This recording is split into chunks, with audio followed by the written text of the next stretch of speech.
Non. Très bien. Donc aujourd'hui, on va voir donc, la partie qui reste des passifs. Donc on va voir donc, la partie, donc, ce que nous avons fait donc, concernant le passif. Donc on a fait les capitaux propres et on a fait les emprunts, donc tout ce qui est passif non courant. Par la suite, on a commencé donc, à l'audit des passifs courants. Donc on a fait le fournisseur chiffre d'affaires et on a fait les autres créditeurs divers. Donc aujourd'hui, on va continuer. Donc, on va continuer avec les autres débiteurs divers, les autres créditeurs divers plutôt. Et donc, ça sera essentiellement tout ce qui est impôt et taxes, État impôt et taxes, donc essentiellement. D'accord? Et en fait, aujourd'hui, on va se concentrer, on va voir la partie provision, provision pour risque et charge. Et par la suite, on va se concentrer sur un volet purement fiscal, comment donc préparer des États qui vont nous aider donc à se conformer donc à la réglementation fiscale et s'assurer que nous sommes vraiment donc en toute cohérence avec euh, les exigences fiscales. D'accord? Donc on va commencer par la provision.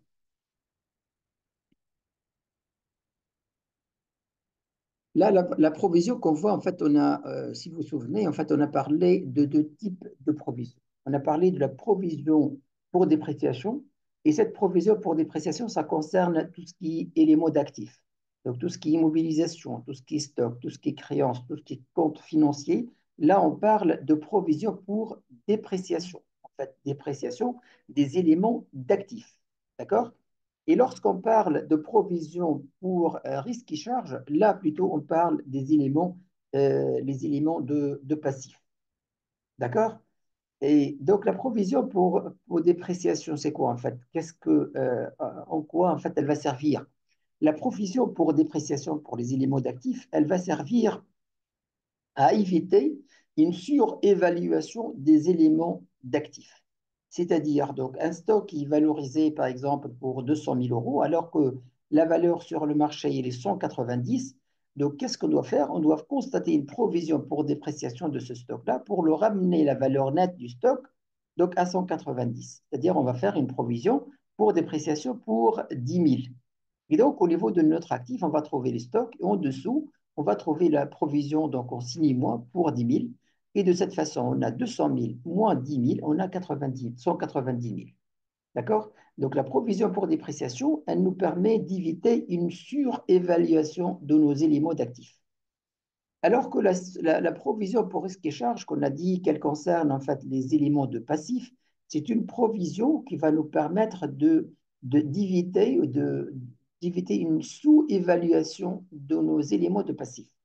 Donc de sous-estimer donc une dette, par exemple une dette fiscale ou bien une dette sociale ou bien une dette envers donc un fournisseur. Donc et au niveau des provisions pour risque et charges, on peut distinguer deux types de provisions essentiellement. Il y en a une provision non courante, c'est-à-dire non courante en fait qui ne concerne pas donc l'exercice en cours, et une provision courante, c'est une provision qui concerne essentiellement l'exercice en cours. Dans la provision non courante, selon le plan comptable donc utilisé, il y en a les provisions pour risque, provisions pour charges à répartir sur plusieurs exercices, provision pour retraite et obligations similaires, provision d'origine réglementaire, provision pour impôt, provision pour renouvellement des immobilisations, provision pour amortissement, provision pour charges et d'autres comptes tels que provision pour garantie donnée aux clients. Et au niveau des provisions courantes, c'est-à-dire qui concernent l'exercice, c'est la provision courante pour risque et charges, donc un seul compte de provision. Donc, concernant la dotation, donc les comptes qu'on va utiliser donc pour les dotations aux amortissements, donc activités opérations ordinaires. Donc, il y en a, en fait, là, il y en a concernant la dotation, donc plutôt on distingue entre deux activités, activité ordinaire et activité de placement et de financement. Donc, il n'y a pas de distinction entre la provision pour risque et charge, provision pour dépréciation au niveau de la dotation. D'accord? Donc, au niveau de la dotation, on trouvera la distinction, c'est entre activité ordinaire et activité de placement. Donc, activité ordinaire, on va utiliser le compte 61 681. Oui, bonsoir, Bella. C'est bien. Et au niveau de tout ce qui est activité de placement, on trouvera le compte 66, donc dotation aux amortissements et provisions, charges financières. Voilà la distinction, en fait, un tableau en fait, une carte mentale, donc pour distinguer entre les provisions. Donc, provision pour risque et charge et provision pour dépréciation. Provision pour dépréciation, l'objectif, les actifs ne sont pas surévalués par rapport au coût recouvrable. Et donc, on a dit que cette provision, elle concerne les éléments d'actifs. D'accord? Et la provision pour risque et charge, en fait, ça concerne les passifs. Objectifs, les passifs ne sont pas sous-évalués. Donc, on a sous-estimé une dette, par exemple, une dette. D'accord? Donc, on trouvera les provisions non courantes et les provisions courantes.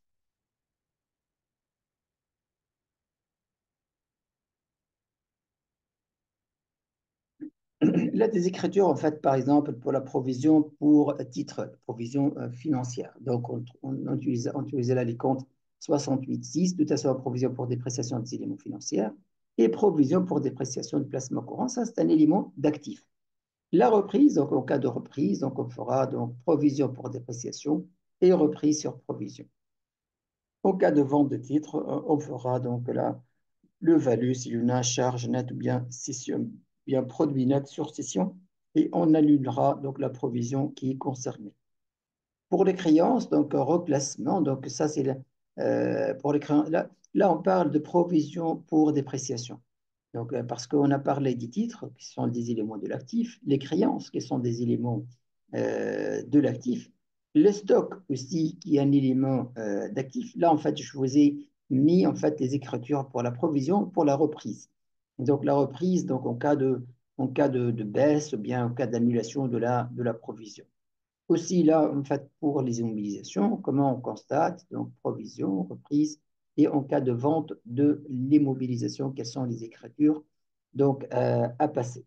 Donc, l'essentiel dans ce volet-là, c'est cette partie-là essentiellement. C'est distinguer entre les charges pour dépréciation et la provision pour dépréciation et la provision pour risque et charge.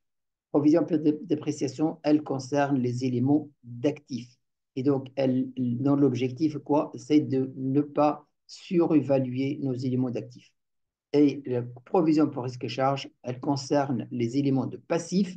Et donc, son objectif est de ne pas sous-évaluer donc, nos engagements et risques encourus. D'accord?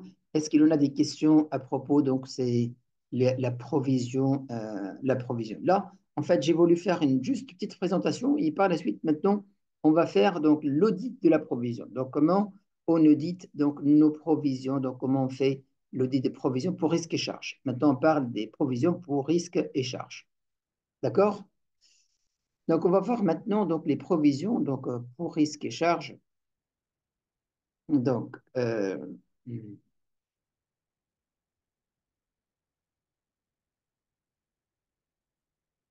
Donc, comme d'habitude, on va voir les deux volets. On va voir le volet de contrôle, évaluation, évaluation du système de contrôle interne et on va voir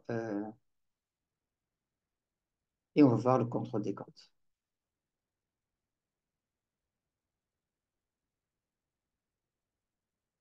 Voilà. On va commencer par ce document-là. Provision, voilà, en fait, là, c'est le contrôle de procédure.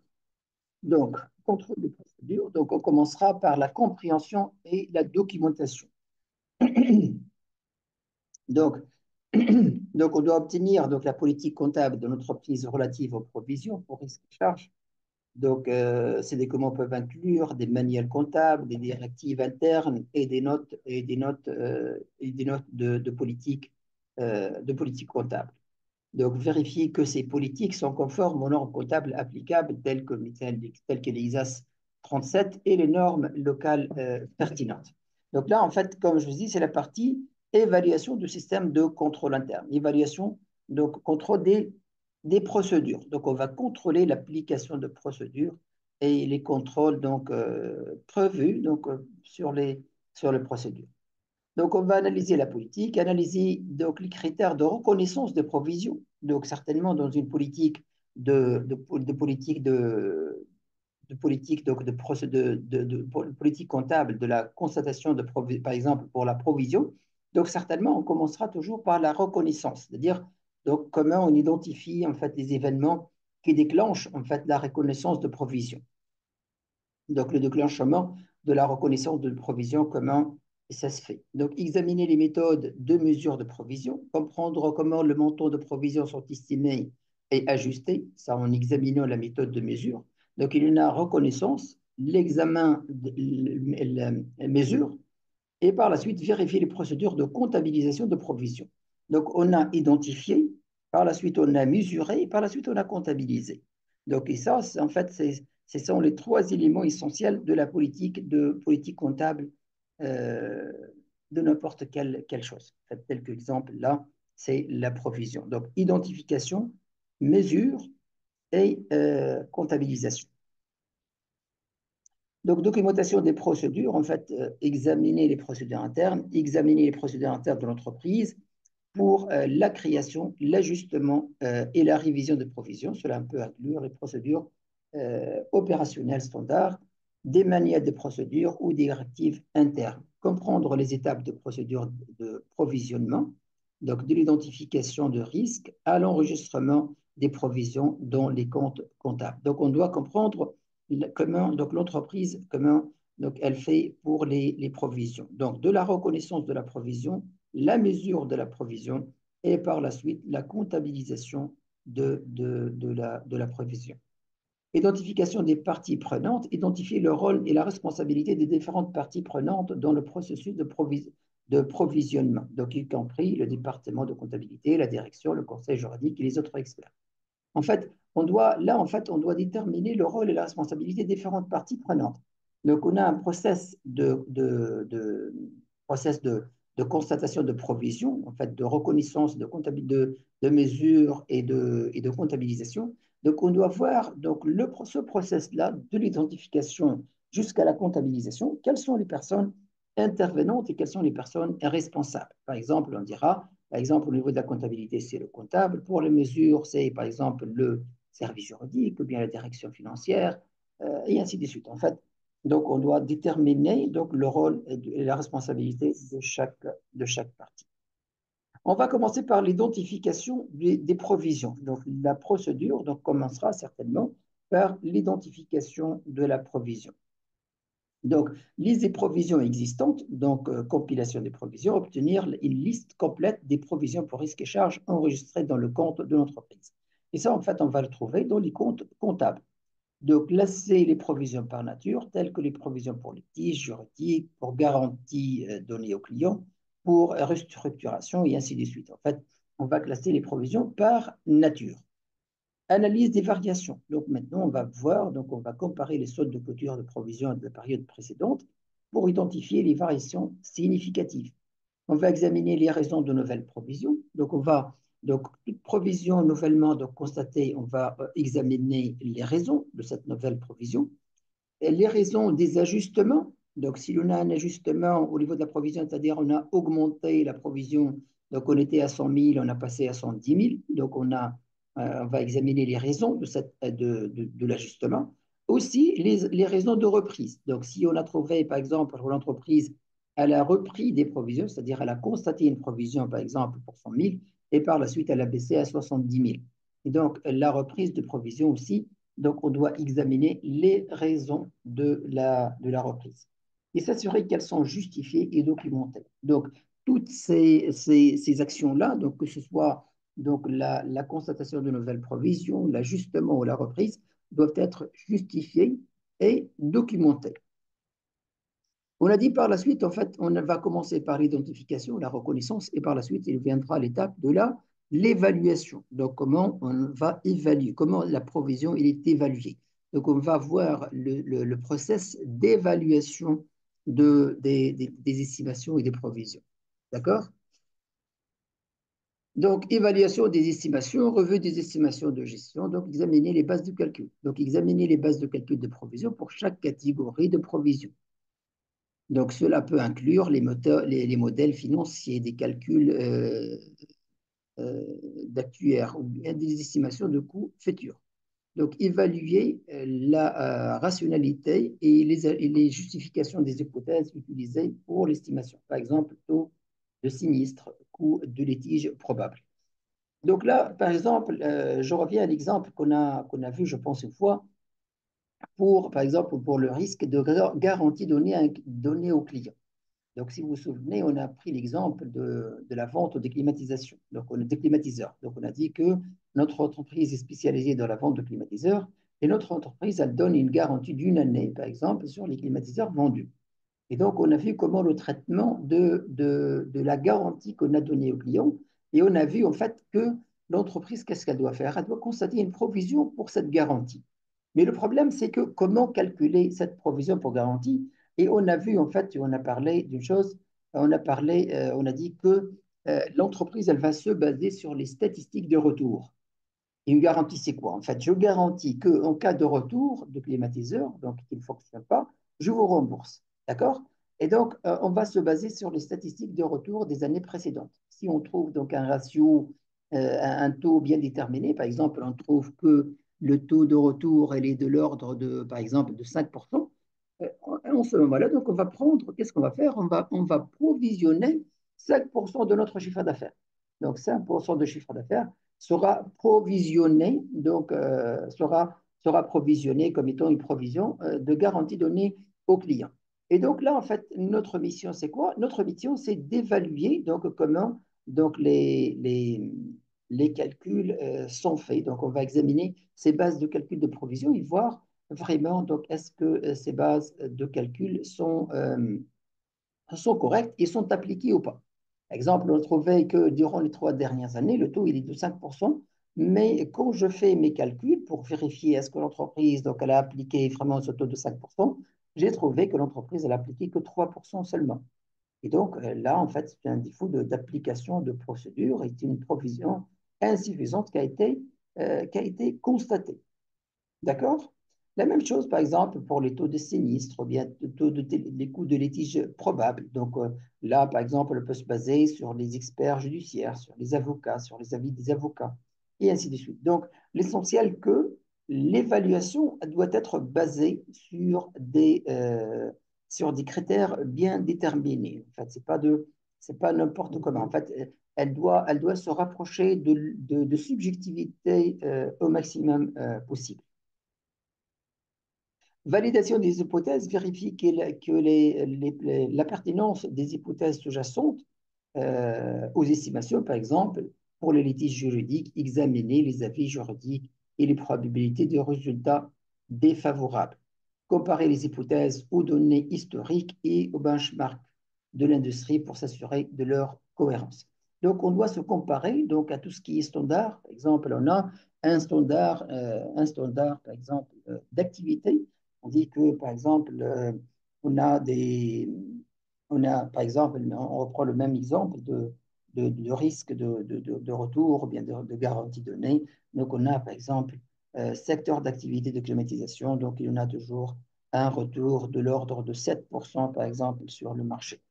Donc là, en fait, ces indicateurs-là, ils vont nous permettre de vraiment d'évaluer la provision. Et donc, si l'entreprise, par exemple, on a trouvé que le taux utilisé par l'entreprise, il est beaucoup plus bas que celui de marché, et donc l'entreprise, elle doit justifier l'utilisation de ce taux. Donc, on doit nous justifier, par exemple, le taux de marché donc de retour des climatiseurs, donc l'ordre de 7%, et l'entreprise, elle a utilisé un taux de 3% seulement.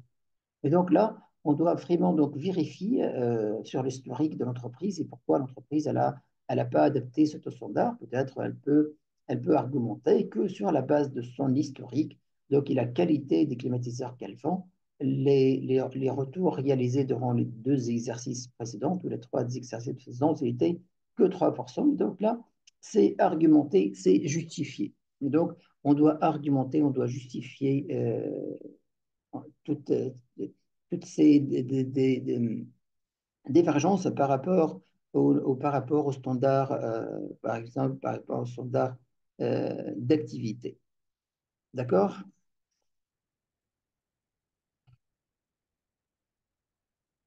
Test de raisonnabilité, là, en fait, on va utiliser les scores externes, tels que les rapports d'analyse, des études de marché, les données d'autres entreprises de même secteur. en fait, l'auditeur, il peut être, donc, il peut certainement, donc, il peut en avoir plusieurs clients de même activité. Et donc, il a une idée donc, sur les taux appliqués, par exemple, par les autres, par ses autres clients. Et donc, il peut argumenter, en fait, ses avis euh, en utilisant, en fait, les taux utilisés par les autres clients. Comme je dis, en fait, si j'ai deux, par exemple, deux ou bien trois clients, par exemple, dans l'hôtellerie, et il a en fait, il y en a par exemple donc un risque par exemple de garantie donnée client aussi en fait un risque de satisfait ou remboursé par exemple il y en a ça c'est très avancé très utilisé par les hôtels en cas de non satisfaction donc les tours opérateurs donc obligent l'hôtel à rembourser le client. Et donc, si je vois, par exemple, le taux de mes clients, en fait, il est de 7 ou bien de 10%, et alors que cette entreprise, l'hôtel, en fait, que je l'audite actuellement, il utilise qu'un taux de 2%. Donc là, je peux me baser sur l'historique, sur les taux donc, appliqués par les autres hôtels, sauf si, comme je vous ai dit, que les clients, que les clients, en fait, ils me justifiaient l'utilisation de ce taux réduit, de ce taux, en fait, qui n'est pas conforme au taux de secteur. D'accord? Consultation d'experts, donc on va consulter des expériences externes, telles que les conseils juridiques, pour évaluer les estimations de provisions complexes. Donc, en cas de besoin, donc on n'a pas vraiment, donc parce que donc, parce qu'en fait, en comptabilité, parmi les conditions de la comptabilisation de n'importe quelle chose, c'est l'estimation fiable. On doit en avoir toujours une estimation fiable de tel élément. Donc, comme on l'a vu par exemple pour les immobilisations, pour n'importe quelle chose. S'il n'y a pas une estimation fiable, on ne peut pas comptabiliser. Et donc, si on a besoin d'une estimation fiable et que ça concerne, par exemple, un sujet un peu particulier, donc on pourra certainement donc, faire recours donc, à des conseillers, donc des experts, donc, pour faire donc, l'estimation de cette provision. On doit documenter les opinions et les analyses fournies par les experts externes. Donc ça, en fait, ça c'est général. Donc toute en fait, source de preuves doit être documentée pour fonder nos avis par la suite. D'accord? Donc, on a commencé par l'identification, on a vu l'évaluation, et par la suite, il y en a vérification du justificatif. Donc, on va vérifier, donc on va examiner les documents de support. Donc, collecte de documents, obtenir et examiner les documents justificatifs des provisions, tels que les avis juridiques, les rapports d'experts, les correspondances avec les parties adverses et les estimations de coûts de restructuration. Ça pour les provisions pour restructuration. S'assurer que les documents et supports sont complets, à jour et pertinents pour les prévisions enregistrées. Donc, les rapports ou bien les supports, les documents doivent être en fait des documents à jour. En fait, on ne doit pas utiliser des documents qui datent des 2, 3 années antérieures. Donc, certainement, donc, il y en a beaucoup de choses qui ont évolué. Et donc, on demandera toujours des rapports actuels, donc actualisés, hein, donc, qui ne datent pas en fait des dates lointaines, de date de l'arrêté des comptes. Validation des informations, vérifie que les informations contenues dans les documents justificatifs sont cohérentes avec le montant provisionné. Donc là, on doit justifier que l'on a l'application de ces expertises. Donc si l'entreprise elle a fait des avis pour des juristes et ainsi de suite, donc elle a consulté des experts pour l'évaluation de tels risques. Par la suite, on va voir est-ce que l'entreprise elle a vraiment donc appliqué donc ces estimations ou pas. Donc, on va comparer donc, les résultats de l'expertise avec le montant que l'entreprise a provisionné. Validation des conditions de reconnaissance. Conditions de reconnaissance vérifie que les conditions de reconnaissance des provisions sont respectées. Donc, à savoir, donc les conditions de reconnaissance qu'on a vues donc, au départ, donc quand est-ce qu'on doit constater donc, une provision.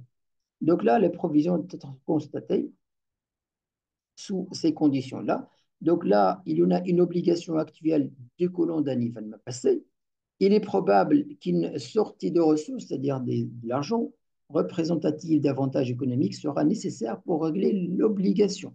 donc une obligation qui est actuelle, qui découle des événements passés, des événements qui concernent en fait l'année en cours, et il est probable que là, en fait, que c'est pas un événement qui concerne les années prochaines.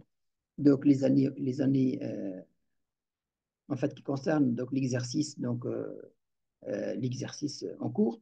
Il est probable qu'une sortie de, ou bien celui d'avant, il est probable qu'une sortie de ressources, c'est-à-dire donc il est probable qu'on paye, donc on sera obligé à régler donc l'obligation. Et troisième condition, comme je vous ai dit tout à l'heure, une estimation fiable de montant de l'obligation peut être faite. Donc, on ne peut pas constater une provision si on n'a pas vraiment, donc il ne peut pas faire une estimation fiable du montant, parce que ça peut être vraiment surévalué ou bien sous-évalué. Examen de document, s'assurer que chaque provision est correctement documentée, justifiée par les preuves suffisantes. Et ça, c'est notre rôle. Donc, il doit prendre donc, les justificatifs de ces provisions donc, constatées, et donc ça va faire partie de notre feuille de travail. Cela peut inclure les correspondances internes, les procès-verbaux de réunion, les analyses de gestion. Et par la suite, on va faire les tests de conformité. Donc, on va voir est-ce que vraiment l'entreprise est en train d'appliquer donc, ces procédures. Test de conformité et de contrôle interne. Donc, évaluation de contrôle interne. On va examiner les contrôles internes, examiner les contrôles internes en place pour la reconnaissance, la mesure et la révision des provisions. Vérifier l'existence de procédures de validation, d'approbation des provisions pour les responsables autorisés, par les responsables autorisés. Test de l'efficacité de contrôle, tester l'efficacité de contrôle interne en sélection de transactions spécifiques. Donc, on va prendre des échantillons et on va voir l'application de procédures concernant la reconnaissance, l'évaluation, la comptabilisation et la révision de la procédure. Et aussi, on va contrôler donc, les, les approbations, donc s'il y en a donc, des responsables bien déterminés qui sont concernés par l'approbation de ces provisions. Donc, on va voir est-ce que vraiment ça a été réalisé. Donc, tester l'efficacité de contrôle interne en sélection des transactions spécifiques et en vérifiant leur conformité avec les procédures établies. Donc, comme on l'a vu au niveau de la cartographie de risque, on va faire la même chose. Donc, on va voir donc, toutes les étapes de reconnaissance, de l'évaluation et de la comptabilisation et de révision des provisions. Et on va voir est-ce que vraiment donc, les procédures elles étaient respectées ou non. Test de conformité, planifier le test de conformité, identifier les process critiques à tester, tels que la création de nouvelles provisions, les ajustements et les reprises.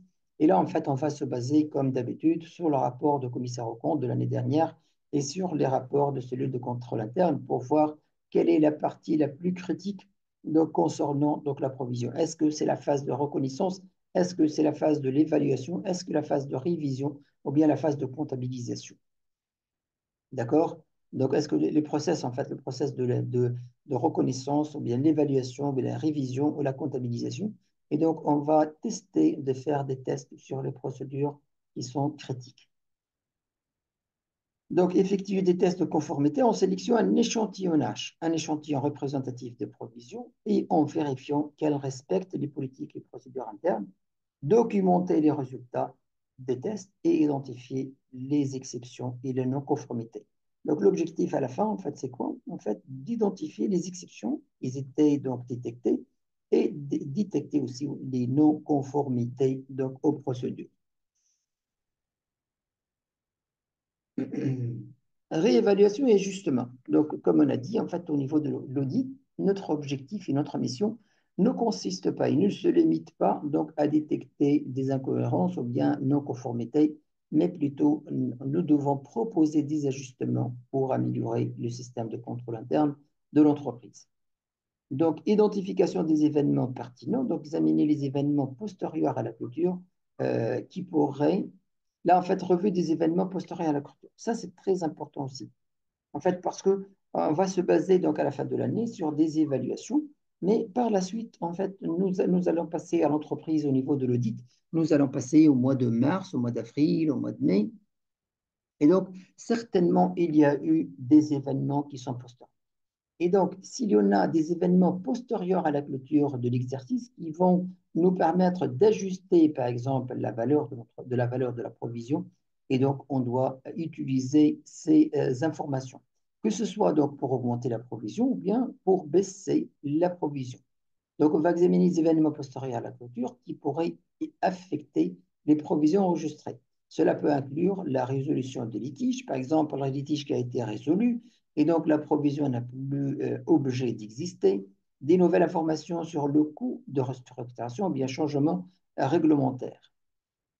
Identifier les événements qui nécessitent une révision des provisions. Donc, si on a, par exemple, le client, donc là, c'est pas le client, en fait, le risque, en fait, il a augmenté, donc on doit réviser. Si le risque, il a baissé, donc on doit baisser donc, la provision qu'on a ajustée. L'ajustement des provisions. Ajuster les provisions, c'est nécessaire en fonction des événements postérieurs. S'assurer que les ajustements sont correctement documentés et approuvés par les responsables autorisés. Donc, vous voyez, en fait, on a vu la procédure, on a dit que la procédure, il y a la procédure de reconnaissance, procédure de l'estimation, procédure de révision, procédure de comptabilisation. Et donc, certainement, donc, dans toutes ces procédures-là, il y en a des responsables. Qui est responsable pour l'évaluation? Quel est, par la suite, en fait, dans le process de réévaluation, on trouvera plusieurs étapes. Et pour chaque étape, il y en a un responsable qui va approuver. Et donc, nous, tout ça, on va le réviser, on va le voir, donc on va contrôler tout ça. Vérifier que les ajustements sont enregistrés dans le compte de manière opportune. Ça, c'est la comptabilisation. Ça, c'est au niveau de la comptabilité des provisions. Validation des ajustements comptables. Les validations, donc vérifier vérification des enregistrements, s'assurer que l'enregistrement comptable nécessaire sont effectués correctement donc en temps opportun. Vérifie que les ajustements sont correctement documentés et justifiés par les preuves suffisantes. Documentation des ajustements, donc maintenir donc, une documentation détaillée des ajustements. Si on a fait un ajustement au niveau de la provision, c'est-à-dire on a augmenté ou bien baissé, on doit documenter. Comment, sur quelle base on a ajusté ces provisions. D'accord? Les montants ajustés et les approbations nécessaires. C'est-à-dire, donc, si on a trouvé au niveau de process de réajustement, que, par exemple, on doit en avoir donc l'avis ou bien l'accord de, par exemple, du directeur financier, donc on doit voir est-ce que vraiment donc l'approbation elle a été faite par cette personne habilitée. S'assurer que les ajustements sont reflétés de manière appropriée dans l'état financier, c'est-à-dire dans ça, là où c'est le process de comptabilisation. Donc, on va voir est-ce que les ajustements décidés, ils étaient comptabilisés, donc ils étaient matérialisés par une écriture comptable. D'accord? Parce qu'il ne suffit pas en fait d'ajuster les provisions en termes de process, mais l'essentiel à la fin, en fait, il faut y avoir une comptabilisation de ces ajustements. Documentation et rapport, en fait, on va documenter tout ça et on va le mettre dans un rapport et on va discuter donc des résultats de ce rapport-là avec le conseil d'administration et aussi on va proposer des améliorations améliorations. Donc, maintenir des dossiers détaillés de toutes les procédures donc d'audit, des tests effectués, des résultats obtenus, donc inclut des preuves telles que les copies de documents justificatifs, des captures d'écran des systèmes comptables et des notes d'interview. Donc, s'assurer que les dossiers sont complets, organisés, facilement accessibles pour référence future.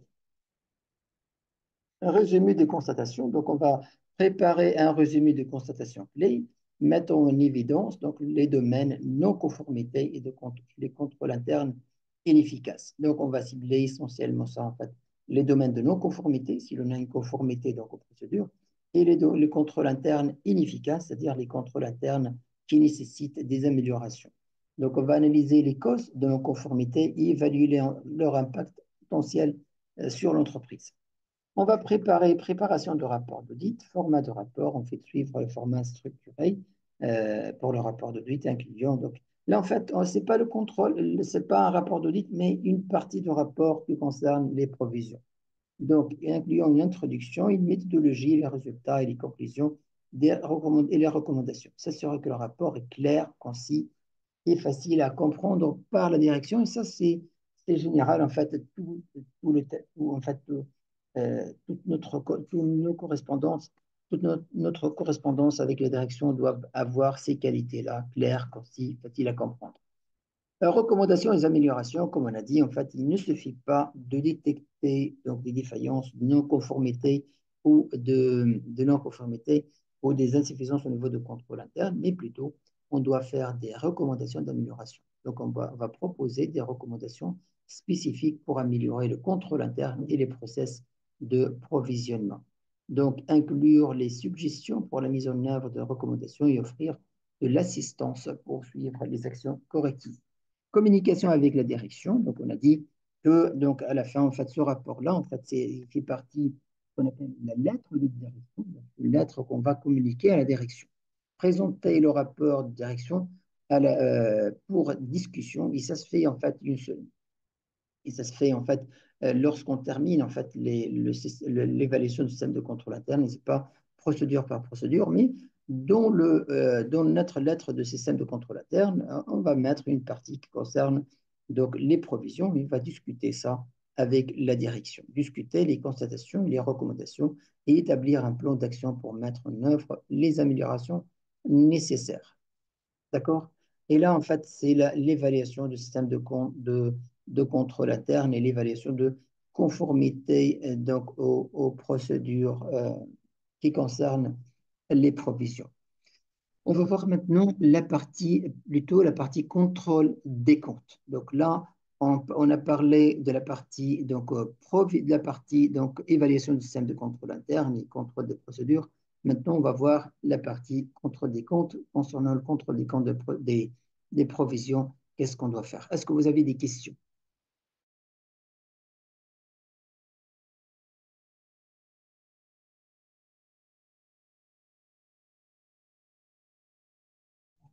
Des questions, il y en aura toujours, monsieur Tariq. Bonsoir. Bonsoir. Bonsoir, Benoît. Alors, Bella, des questions, Bella, je m'excuse. Oui, des questions, il y en aura toujours. Bon, en ce qui concerne le rapport par rapport aux provisions, je souhaiterais savoir, un type de rapport. Bon, vous avez indiqué qu'il y a une introduction, encore du devoir et bien des précisions. Il doit être clair, précis et concis par rapport à la compréhension du conseil d'administration. d'accord. Est-ce que ce rapport sera présenté à, bon, à ce conseil d'administration-là ou bien ce sont juste des copies? Et il est généralement fait à combien d'exemplaires, monsieur? D'accord. Là, en fait, quand je parle de rapport, je parle de la lettre de direction. Donc on a dit dès le départ que la partie qui concerne l'évaluation du système de contrôle interne, elle sera matérialisée par un rapport qu'on appelle la lettre de direction. Et là, en fait, c'est le même rapport. Il y aura un seul rapport. Il n'y aura pas de rapport qui concerne, par exemple, le process des immobilisations, un autre rapport des process des stocks, un autre rapport process des provisions. Non. Il y aura donc un seul rapport. Et dans ce rapport-là, on mettra donc les procédures, donc toutes les procédures, procédure par procédure, et on mettra en fait les défaillances détectées. D'accord? Et les remarques, quand j'ai dit, en fait, ce rapport-là doit être clair, concis, et là, en fait, c'est comme je dis, en fait, ce sont des remarques générales. Là, on parle de la totalité du rapport. Et là, on parle, en fait, de toute communication qu'on fait avec la direction. Elle doit être de cette façon, elle doit être clair, concis et facile à comprendre par la direction. Et l'entretien qu'on fera avec la direction, en fait, on le fera une seule fois. Donc, c'est-à-dire, donc, l'auditeur, donc, il va compléter son travail. Il va compléter son travail. Il va donc préparer donc, ses constatations, ses non-conformités et les défaillances constatées au niveau du système de contrôle interne. Et par la suite, il va le communiquer à la direction. La direction, certainement, elle va partager ces constatations donc, aux directions qui sont concernées. Par exemple, les directions de mobilisation, donc ils vont recevoir donc, toute réclamation, toute non-conformité et insuffisance au niveau du système de contrôle interne détectée par l'auditeur. Il va être envoyé, par exemple, à l'entité qui s'en charge à la gestion, par exemple, des mobilisations. Concernant, par exemple, les défaillances au niveau des stocks, ça va être, par exemple, envoyé au service approvisionnement. et ainsi de suite. En fait, la direction, elle va partager ce rapport-là donc, entre les différents services qui sont concernés. Et elle va attendre les réponses les réponses de ces services-là.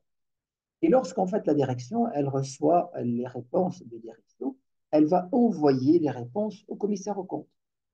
Et donc, le commissaire aux comptes, il va ajouter donc, dans son rapport, en fait, il va utiliser Excel. En fait, c'est un tableau Excel, là où, en fait, là, il suit les défaillances constatées et aussi, en fait, il va continuer le travail réalisé par son prédécesseur. Et donc, et même au niveau des points qui sont détectés, les points qui sont soulevés dans le rapport, il va mettre, par exemple, la date de la constatation de ces insuffisances. Donc, soit donc, reconduction des points de commissaire aux comptes de l'année dernière, soit des nouveaux points.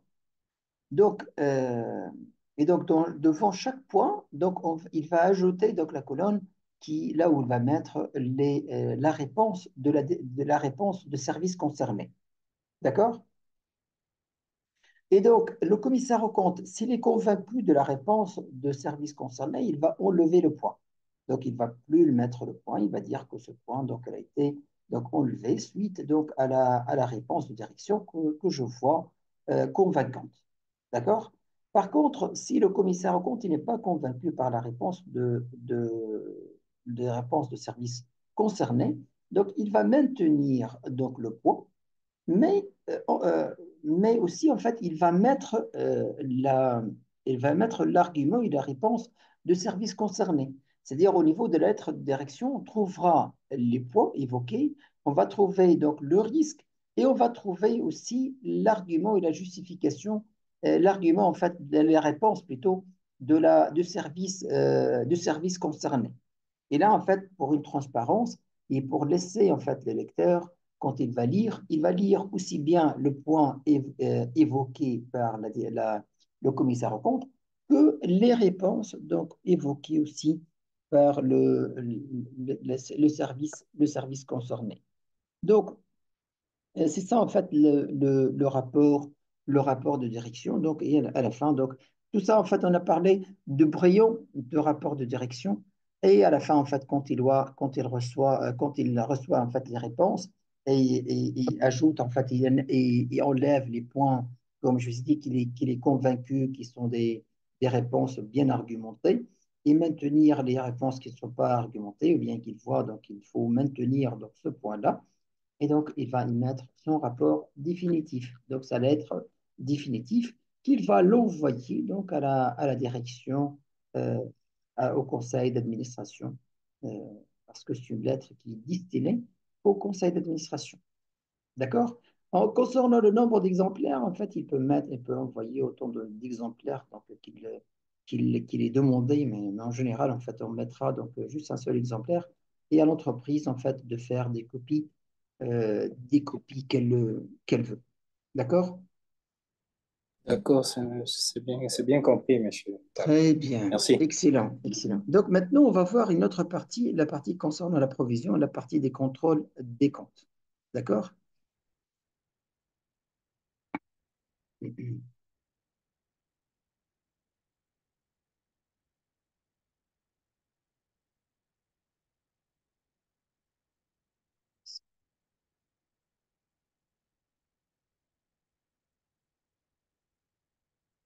Provision.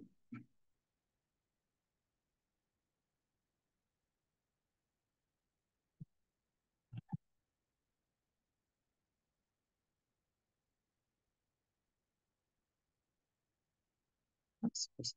Ça, c'est le code de procédure.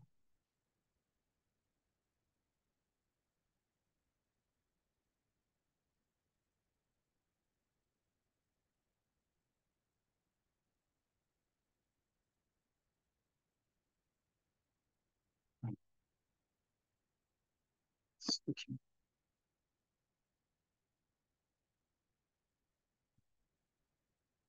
Donc, notre objectif, c'est quoi? C'est de valider les comptes, les validations des comptes provision pour risque et charge. Donc, comme d'habitude, donc on va voir donc les examens analytiques. donc les provisions constatées entre l'année dernière et cette année. Donc, on va voir l'évolution. Là, par exemple, on a trouvé donc provision pour risque et charges pour le même montant. Là, il est vraiment inquiétant. Donc, en général, en fait, d'une année à l'autre, certainement qu'il y en a des nouvelles informations. Certainement. Donc, vraiment, c'est très rare de trouver donc, qu'on passe une année donc, ou 2 années sans que des nouvelles informations soient disponibles concernant le risque qu'on a provisionné. Et là, si on voit en fait le détail de ces provisions-là, on trouvera par exemple, voilà ici, provision pour risque social, donc par rapport à l'organisme social, d'un montant de 170 000 constatés suite à la notification de la CNSS datée de 1er mars 2012. Là, c'est une notification. Donc, ça a été notifié comme si, en fait, c'est une taxation d'office. Donc, il y a une notification de l'organisme de sécurité sociale de ce montant-là.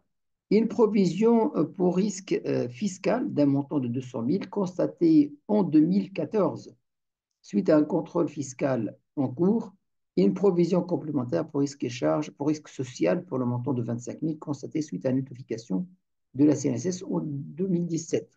Donc, vous voyez, en fait, ce sont des dates très anciennes, des dates très anciennes. Et là, en fait, l'auditeur, lorsqu'il trouve comme ça des dates 2012, 2014, 2017, alors que nous, on est en 2020, certainement, donc, il y en a au moins, en fait, au moins, il y en a des pénalités de retard qui seront réclamées.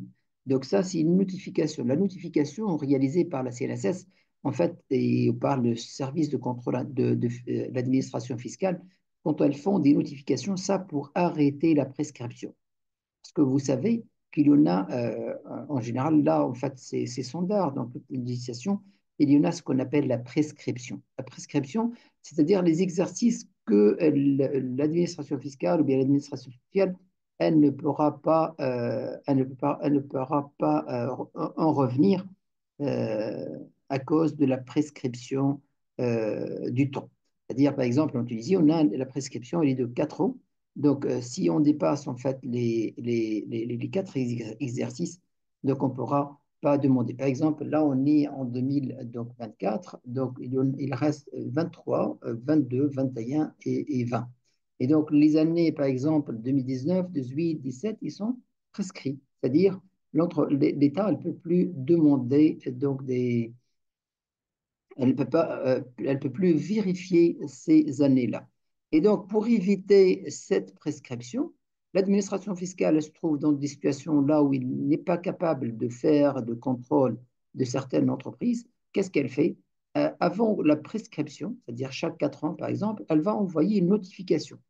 La notification, en fait, elle permet à l'administration d'arrêter l'effet de la prescription. Mais lorsqu'on voit en fait des notifications qui datent des années 2012, ça c'est impossible que dans 8 ans, que cette notification, ou bien que ce procès, en fait, parce que certainement, donc il y en a un procès, sauf si l'entreprise elle a fait une reconnaissance. Donc lorsqu'on est notifié par l'administration fiscale ou l'administration sociale d'un montant, c'est-à-dire, donc ils nous réclament par exemple là un montant de 170 000. Là, on a deux possibilités. Soit, en fait, de faire une objection concernant cette notification, et donc on doit donner preuve donc, à l'administration fiscale, à l'administration sociale, et certainement, donc, il y aura un process donc, à l'amiable dès le départ. Et par la suite, s'il y en a un consentement entre l'entreprise et la sécurité sociale, par exemple, donc, il va baisser ce montant-là suite à des preuves donc, communiquées par l'entreprise. Euh, Là, on passera donc dans la voie de règlement donc à l'amiable et par la suite, certainement, l'entreprise elle va faire ce qu'on appelle une reconnaissance de dette. Donc, par exemple, on a donné justificatif, donc on a fait tomber cette reconnaissance à, par exemple, à 70 000. Lorsqu'on a tombé en fait de cette notification à 70 000, l'entreprise elle doit faire ce qu'on appelle une reconnaissance de dette. D'accord? Ça, c'est une reconnaissance de principe. Elle va reconnaître donc sa dette et elle va s'engager donc à payer sa dette. Que ce soit elle va la payer immédiatement ou bien elle va demander un échelonnement dans le paiement de la dette. D'accord? Et là, en fait, nous, comme auditeurs, qu'est-ce qui nous concerne? Il nous concerne ça, il nous concerne concernant l'évaluation de la provision. Donc, si on a donc un PV de reconnaissance de dette qui a passé de 170 à 70 000, là, en fait, on va baisser le montant de la provision. Donc, on va faire une reprise sur provision donc pour la différence, pour les 100 000. Ça, d'une part. D'autre part, donc, si on a eu donc reconnaissance et que euh, une reconnaissance donc de la dette, et par la suite, l'entreprise, elle a demandé paiement, donc paiement échelonné. Et donc, paiement échelonné, donc c'est-à-dire qu'il en a des intérêts de retard, des intérêts. Et donc, les intérêts doivent être constatés. Donc, on doit voir que l'entreprise, donc, elle a constaté donc ses intérêts, euh, ses intérêts pour le paiement échelonné. D'accord? Très bien. La même chose pour la provision pour risque fiscal d'un montant de 200 000 constaté en 2014, soit c'est un contrôle donc en cours. Là, en fait, le contrôle de 2014, si en fait ce montant-là il n'est pas encore payé, sauf ça peut être donc une notification, une taxation d'office, et que l'entreprise, elle n'a pas l'argent pour payer. Elle n'a pas l'argent pour payer les 200 000. D'accord? Là, qu'est-ce qu'on doit faire? Là, on doit provisionner, à part en fait ce montant-là, on doit provisionner les pénalités de retard qui peuvent être donc réclamées, qui vont être d'ailleurs réclamées euh, par l'administration fiscale. D'accord? On doit estimer donc ces intérêts de retard et on doit aussi les provisionner, on doit aussi les ajouter au niveau de la provision. D'accord? Donc, comme on l'a vu au niveau des contrôles internes, on parlera donc de la reconnaissance. Donc, on doit vérifier qu'il n'y a pas des provisions qui n'étaient pas constatées. Comme là, en fait, on a parlé des intérêts de retard, on doit les provisionner. Par la suite, on parlera au niveau de l'estimation de la provision. Donc, on doit vérifier que l'estimation donc, elle est correcte. Par exemple, là, on a 170 000. Si on va vérifier donc, la notification, on doit s'assurer que ce montant-là, il est conforme, par exemple, à la notification. Ça, c'est au niveau de l'évaluation.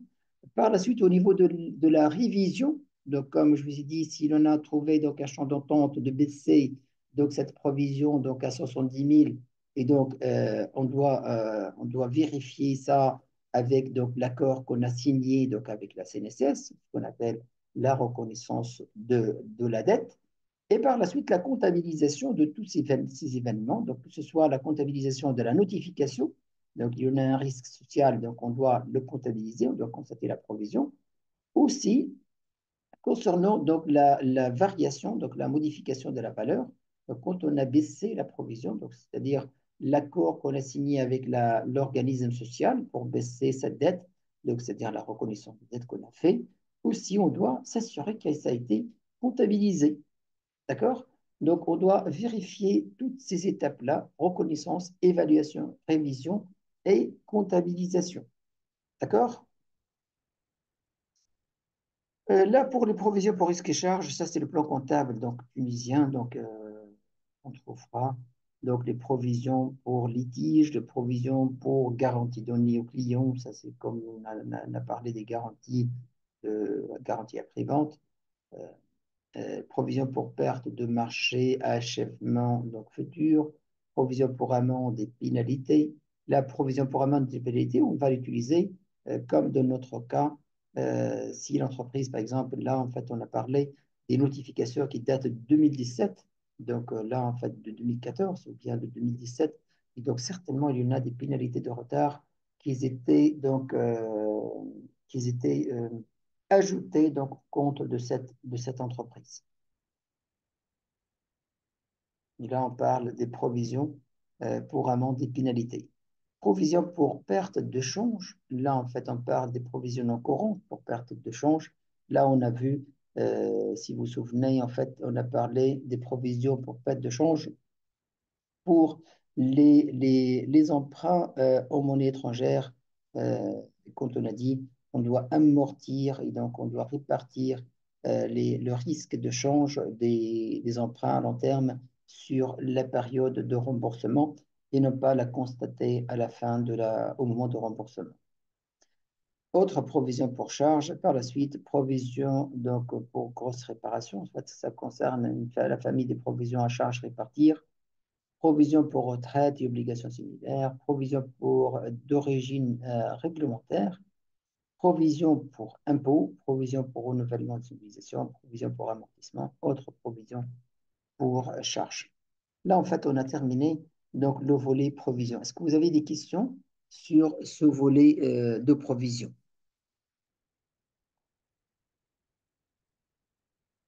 Avant de passer au volet fiscal. Donc, le fameux volet fiscal qu'on va voir aujourd'hui, c'est un volet extrêmement important donc, pour toutes les entreprises et en particulier donc, à l'auditeur qui doit faire, en fait, il doit avoir tous les outils nécessaires qui permettent donc de s'assurer qu'il n'y a pas de risque.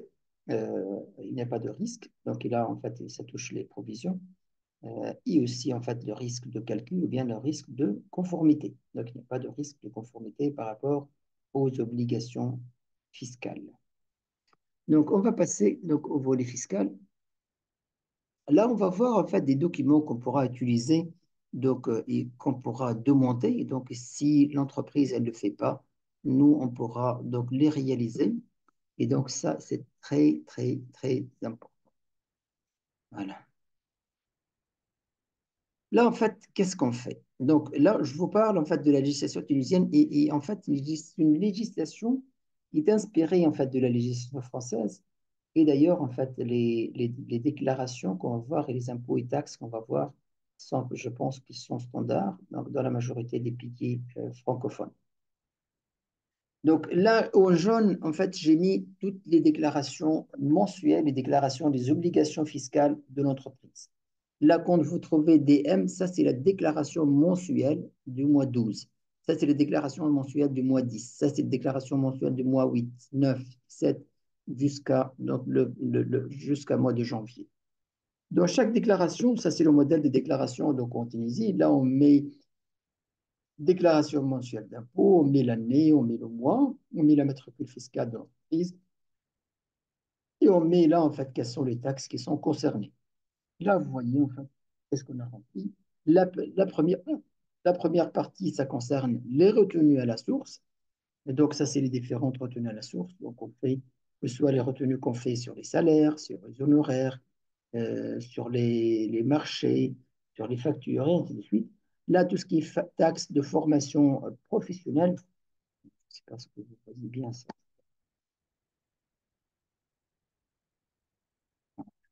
Ça, c'est voilà. Donc, je vous ai dit en fait les retenues à la source. Par la suite, donc voilà, tout ça, c'est les retenues à la source. Par la suite, les taxes de formation professionnelle. Ce sont des taxes, donc, ce qu'on appelle la TFP, la taxe de formation professionnelle, qui est basée sur le salaire brut. La contribution FOPROLOS. FOPROLOS, ça, c'est un fonds pour la promotion de logement social. Il est basé aussi sur le salaire brut. Les droits de consommation, les taxes sur les valeurs ajoutées, ça c'est le TVA. Donc, je pense que TVA, c'est standard, c'est international. Donc, il y en a les TVA collectés, ce sont les TVA sur le chiffre d'affaires, et les TVA déductibles, en fait, c'est les TVA sur les achats. Et en fait, le mécanisme de TVA, on va déterminer donc est-ce que TVA collecté est supérieur au TVA déductible. En ce moment-là, il y aura TVA payé ou bien un report de TVA. Les autres taxes sur le chiffre d'affaires, les droits de timbre. Les droits de timbre, par exemple, en Tunisie, il y en a un droit de timbre de 1 dinar sur les factures. Chaque facture établie, on paiera 1 dinar. Taxe revenant aux collectivités donc, locales, là on parle essentiellement de ce qu'on appelle la TCL, taxe de collectivité locale. Donc c'est une taxe qui revient donc, aux municipalités, donc qui est calculée donc, sur la base de chiffre d'affaires réalisé. Donc 0,2% du chiffre d'affaires TTC. Et là, c'est le récap des impôts donc, et taxes donc, à acquitter. Là, nous, qu'est-ce qu'on a fait? Donc, notre objectif, c'est quoi? En fait, c'est de comparer ce qui a été déclaré avec ce qui a été comptabilisé. Donc, c'est ça notre objectif. Donc là, euh, pour en avoir donc, une cohérence. Et aussi, le deuxième objectif, c'est quoi? En fait, au niveau des déclarations, au niveau des déclarations, donc certains taxes, comme par exemple la retenue à la source.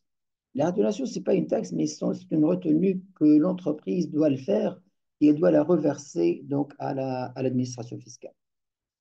En fait, on a au niveau des déclarations donc, qu'on fait, et il y en a des déclarations, par exemple, déclarations mensuelles, et il y en a des déclarations récapitulatives. Par exemple, ce qu'on appelle, en Tunisie, on a la déclaration qu'on appelle la déclaration d'employeur. La déclaration d'employeur, c'est une déclaration annuelle, là où il n'y a pas de paiement d'argent, mais plutôt on doit faire un récap de tous les retenus à la source réalisés durant l'année en cours. En fait, ce sont les retenues à la source sur les salaires, les retenues à la source les retenues à la source sur les honoraires, les retenues à la source sur les commissions, les retenues à la source sur les marchés, les retenues à la source donc euh, les retenues à la source sur les factures qui dépassent le 1000 dinars, et ainsi de suite. Il en a donc, ça en fait, on doit faire donc, euh, on doit faire donc un tableau récap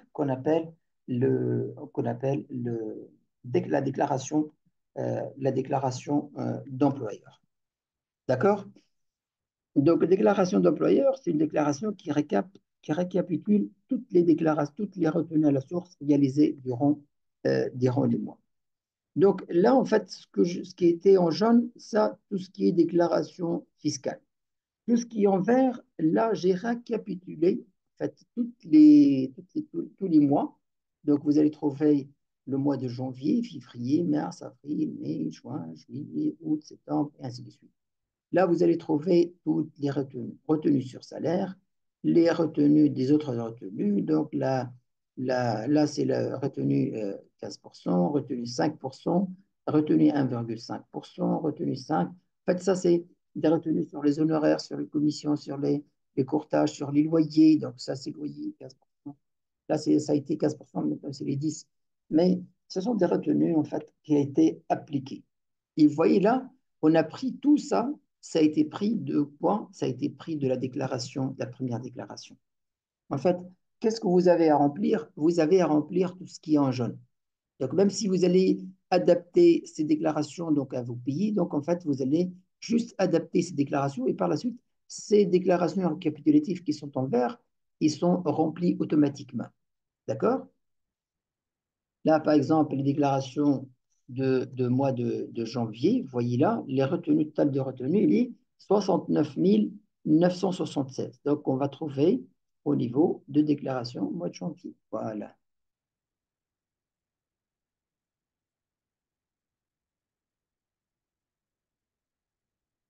Donc là, 14 749.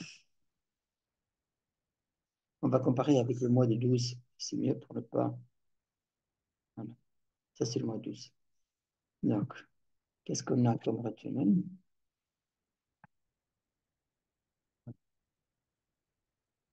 Donc, on a retenu sur salaire, donc base 232, montant 26 000. Donc, 232, base 232, montant en fait, 26 000. Et ainsi de suite, 15%, 65. Donc, on va tous ces données-là, 65, 10%, 6 542. Voilà, 65, 624. Et par la suite, le montant de la retenue, voilà, 6 542. Donc, qu'est-ce qu'on a fait, nous? En fait, on a fait ce tableau récap de toutes les déclarations fiscales de janvier jusqu'à décembre. Et par la suite, voilà, on a pris les valeurs, les bases de comptabilité. On a pris les valeurs de comptabilité, on a déterminé les écarts. Vous voyez là? Par exemple, là, au niveau des déclarations, on a 1 843. Et au niveau de la comptabilité, on a 1 772. Et donc, il y en a un écart de 70 000. D'accord? Et là, en fait, on doit rapprocher, on doit justifier ces écarts-là. Donc, c'est pas nous, en fait, à justifier. Nous, en fait, on va détecter donc l'écart et le comptable, en fait, il doit justifier pourquoi ces écarts-là. Et c'est nécessaire, donc s'il n'y a pas de justification, donc il est nécessaire de faire des déclarations rectificatives si on voit qu'il faut faire des déclarations rectificatives. D'accord? Là, c'est la taxe de la TFP et FOPLOS, et toujours on trouvera la base comptabilité et on détecte les écarts. Pourquoi? Et on doit demander justice de ces écarts-là. Là, c'est la TVA collectée. Donc, TVA collectée sur le chiffre d'affaires.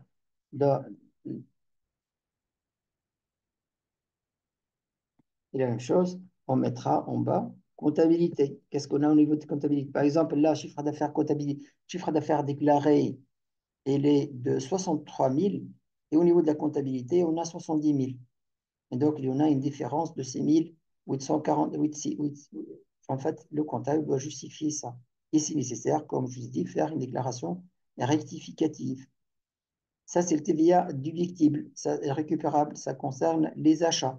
La même chose. Donc, si vous voyez, la base de TVA déclarée et là, la base de la comptabilité. Donc, il y en a une différence à justifier. La même chose, la taxe de collectivité locale. Donc, voilà, là, il n'y a pas des écarts. La base de la comptabilité qui est pratiquement identique. Là, on va parler en fait au niveau de la CNSS. Là, c'est le recap en fait général. Mais en fait, le plus important, c'est ça, en fait. On doit comparer, normalement, les déclarations doivent être conformes à la comptabilité. Et donc, toute divergence doit être justifiée. D'accord? Il ne faut pas que la comptabilité, elle ne soit pas comme les déclarations. Donc, les déclarations, soit on a déclaré en plus, ou bien on a déclaré au moins, on pourra toujours faire ce qu'on appelle les déclarations rectificatives. Mais l'essentiel, on ne fait pas n'importe comment les déclarations rectificatives. Il faut s'assurer vraiment donc qu'on doit faire de déclarations rectificatives. D'accord?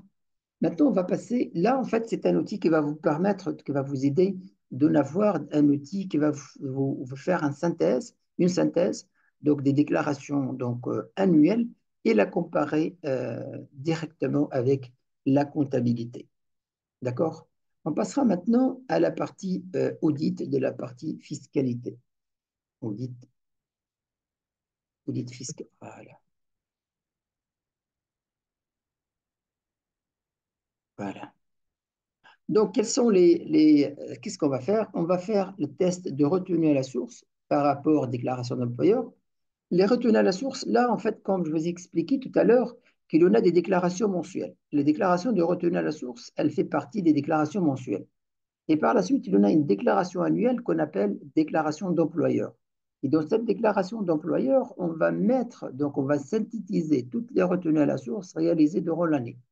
Et donc, normalement, le récap des retenues à la source doit correspondre à la déclaration d'employeur.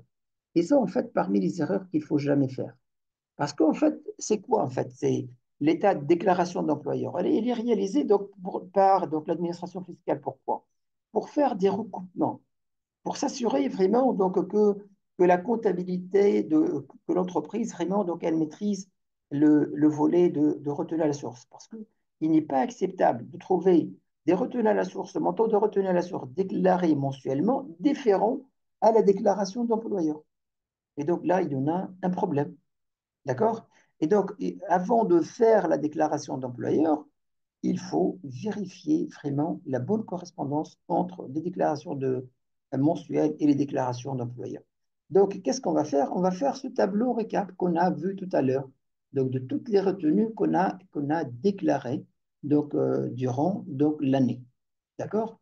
Et vous voyez là, on va la comparer avec la déclaration d'employeur. Il ne faut pas y avoir des écarts. Ça, vraiment, il ne faut pas y avoir des écarts entre les deux. Et même si vous allez, en fait, vous trouvez en fait qu'il y en a des erreurs, vous devez faire une déclaration rectificative des mois concernés avant de faire la déclaration d'employeur. Et donc, la déclaration d'employeur, on le fait qu'une fois qu'on est sûr que nos déclarations mensuelles sont correctes. D'accord? Là, en fait, on va faire une comparaison. On va faire donc une comparaison, l'examen analytique, en fait, des examens analytiques de l'évolution d'une année donc, à l'autre. Là, en fait, une règle donc, qu'on peut utiliser, donc une méthode qu'on peut utiliser pour justifier les comptes, pour justifier ces comptes-là. Par exemple, on a un compte de retenue à la source 1,5, il est de 74 000. Quels sont, comment en fait on pourra justifier ces soldes-là? Donc, normalement, ces soldes-là, par exemple, retenus, les acomptes, ils font partie, en fait, ce sont les soldes de la dernière déclaration. C'est la déclaration de décembre. Parce que, en général, les déclarations des mois, elles se font le mois d'après. Par exemple, la déclaration de décembre, elle est liquidée en janvier. Et donc, qu'est-ce qu'on va trouver donc, dans les comptes de bilan concernant donc, les dettes fiscales? On va trouver, normalement, on doit trouver que la déclaration de mois de décembre. Et par la suite, on va vérifier avec ce qui est événement postérieur, on va s'assurer que ce compte-là, elle était bien donc liquidée donc l'année prochaine, c'est-à-dire au mois de janvier, avant la constatation de la déclaration de mois de janvier. D'accord? Donc, on doit justifier tous ces comptes-là, tous ces comptes doivent être justifiés. D'accord? Une attention particulière doit être accordée à ce compte-là. Par exemple, le crédit d'impôt. Là, qu'est-ce que ça veut dire crédit d'impôt? C'est-à-dire donc on a payé plus d'impôts que ses doigts. C'est-à-dire donc on est débiteur au niveau d'impôts. C'est-à-dire on a droit, donc on peut demander donc c'est-à-dire donc les impôts qu'on a payés. Comment ça se passe ça? En fait, vous voyez, en fait, il y en a ce qu'on appelle la retenue à la source. C'est-à-dire quand on va faire une facture qui dépasse le 1000 dinars, ou bien on est une facture d'honoraires. Donc, le client, il est obligé de faire une retenue à la source qui va la reverser à l'État. Il va nous donner un certificat qu'on appelle le certificat de retenue à la source. Le certificat de retenue à la source constitue pour nous une avance d'impôt, comme si on a avancé de l'impôt. D'accord? Aussi, il y en a ce qu'on appelle les acomptes provisionnels. Donc, les acomptes provisionnels, en fait, pour alléger les obligations, en fait, c'est concernant, en fait, pour alléger l'obligation, surtout au niveau de trésorerie, pour ne pas, en fait, obliger l'entreprise à décaisser des montants très importants une seule fois, donc par an, par année, lors de la liquidation de l'impôt. L'administration fiscale, elle a adopté, elle a fait donc, une méthode, ce qu'on appelle les acomptes provisionnels. Les acomptes provisionnels, ce sont des avances sur impôt. Ils sont calculés sur la base de l'impôt de l'année dernière. Il y en a trois avances. Il y en a l'avance le mois de juin, l'avance le mois de septembre et l'avance le mois de décembre. Et chaque avance, elle est 30% de l'impôt qui a été payé l'année dernière. D'accord? Et donc, ça constitue une avance. Et donc, avec les retenues à la source qui sont faits par les clients et les acomptes provisionnels, donc, les acomptes provisionnels qui étaient payés par l'entreprise. Donc, l'entreprise, elle va calculer, par exemple, son impôt de cette année. Elle va trouver, par exemple, il est de 20 000 euros donc, à payer. Qu'est-ce qu'elle va faire? Elle va déduire les retenues à la source qui étaient faits par les clients et elle va déduire les acomptes provisionnels qui étaient payés. Par exemple, les acomptes provisionnels et les retenues à la source constituent par exemple 60 000 euros alors qu'ils étaient débiteurs, elle était créditeur pour 20 000. Et donc, le compte, il va passer donc, de compte débiteur donc, vers un compte créditeur. Euh, si vous permettez.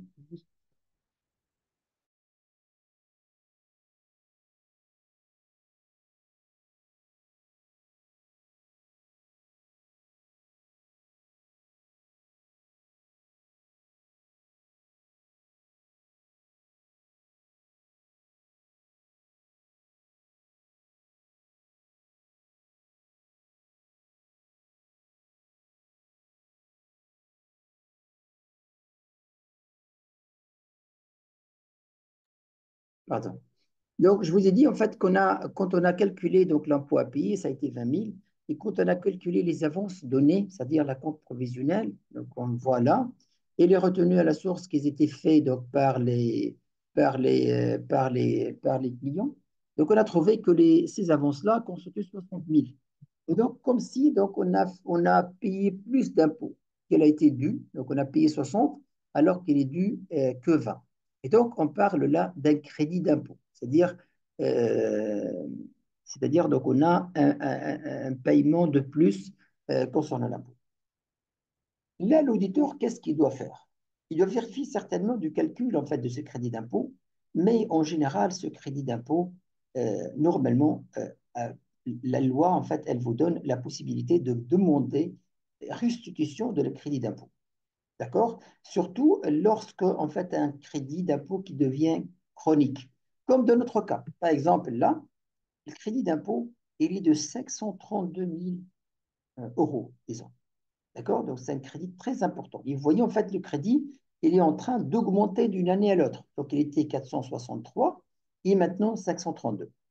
Le problème, c'est quoi? Pourquoi, en fait, cette entreprise, par exemple, elle n'a pas demandé restitution de ce crédit d'impôt? Parce que dans la procédure de restitution de crédit d'impôt, la restitution, elle est conditionnée par un contrôle fiscal. D'accord? Donc, le contrôle fiscal, donc, il est nécessaire pour donner restitution ce crédit d'impôt-là. Et donc, les entreprises, elles évitent de demander des restitutions parce qu'ils ont peur d'un contrôle fiscal. Parce que s'il y aura un contrôle fiscal, et c'est fort possible qu'il trouvera des anomalies en fait dans les comptes et peut-être en fait ce crédit qui est 5,32, il va être que 100 000 ou bien au contraire, donc il va être totalement nul.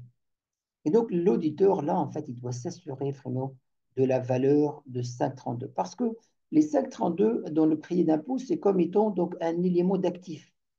Et donc, comme on a dit, les éléments d'actifs, il faut faire, qu'est-ce qu'il faut faire attention? Il faut faire attention à une surévaluation de ces éléments d'actifs. Et là, il est fort probable que cet élément, il est surévalué. Parce que s'il n'est pas surévalué, si l'entreprise a la confiance en elle-même, elle devrait faire le demande de restitution. Si elle n'a pas peur qu'il y aura, qu'elle a, par exemple, des, des irrégularités, des non-conformités qu'elle est en train d'appliquer, et certainement qu'elle va demander donc de restitution. Surtout dans des cas pareils, comme vous voyez, en fait, le crédit d'impôt, il a passé de 4,63 donc à 5,32. Donc, il y en a 70 000 dinars, 70 000 euros de plus, en fait, chaque année. Donc, c'est un crédit qui devient, qu'on appelle crédit chronique. Et donc, le commissaire aux comptes, il doit veiller, donc, vraiment, donc, si nécessaire, de constater une provision sur ce crédit d'impôt. D'accord?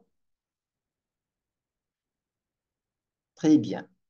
Là, concernant les avances trésor public, la même chose, en fait, on doit vérifier pourquoi ces avances-là et quoi constituent, en fait, parce que ce sont des éléments d'actifs. En fait, ces éléments-là, ce sont des éléments d'actifs. D'accord?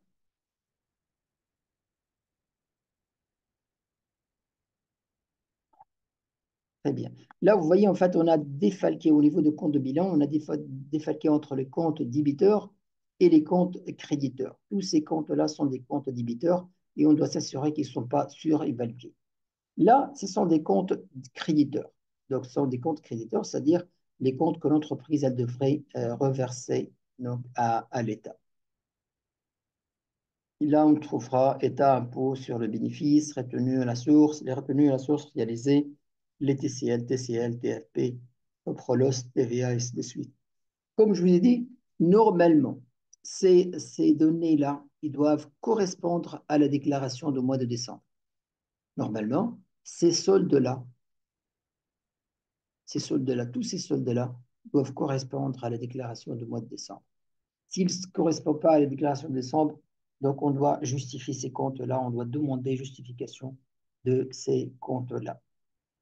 D'accord? Par exemple, si on trouve au niveau de la retenue à la source 193, il y en a 193 à reverser. Alors que la mois de décembre, on a trouvé que la déclaration, elle est pour 160 seulement. Donc, il y en a déjà 33 000 de plus. C'est-à-dire comme si 33 000 de retenue à la source qui n'étaient pas reversés à l'État. Et donc, là, on va parler et on doit estimer le risque donc encouru par l'entreprise pour le non-reversement de ces retenues à la source. D'accord?